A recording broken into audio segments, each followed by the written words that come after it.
હિમાલયના બર્ફીલા પ્રદેશમાં એક ચકલી ઉડીને ત્યાં જાય છે ને બરફ ઉપર બેઠી હોય ને એવામાં જ એની ઉપર એક ભેંસ આવીને ત્યાં એની ઉપર પોદળો કરે છે.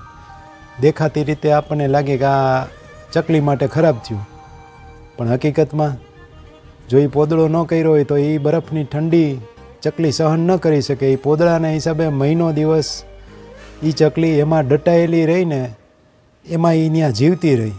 એટલે ઘણીવાર આપણને લાગે કે આપણું ખરાબ કરે છે, પણ એ હકીકતમાં આપણું સારું કરતા હોય. અને એ પોદળામાં જે જીવજંતુ થાય ને એમાંથી ચકલી એ ખાતી રહીને એ બચી ગઈ. પણ હવે મહિના દિવસ પછી ત્યાં એક રીંછ આવે છે અને એ પોદળામાંથી ચકલીને બહાર કાઢે છે. એટલે આપણને એમ લાગે કે રીંછે ચકલી માટે સારું કર્યું, પણ બહાર કાઢીને પછી એ જ રીંછ એ ચકલીને ખાઈ જાય છે. એટલે ઘણીવાર આપણને લાગે કે આપણા માટે સારું થઈ રહ્યું છે, પણ હકીકતમાં એ આપણા માટે ખરાબ હોય. તો આવી ઘટના ઘણી બનતી હોય જીવનમાં. પ્રશંસા થાય તો એમ ન માની લેવું કે આપણા માટે સારું થાય છે, ને નિંદા થાય તો એમ ન માની લેવું કે આપણા માટે ખરાબ થાય છે.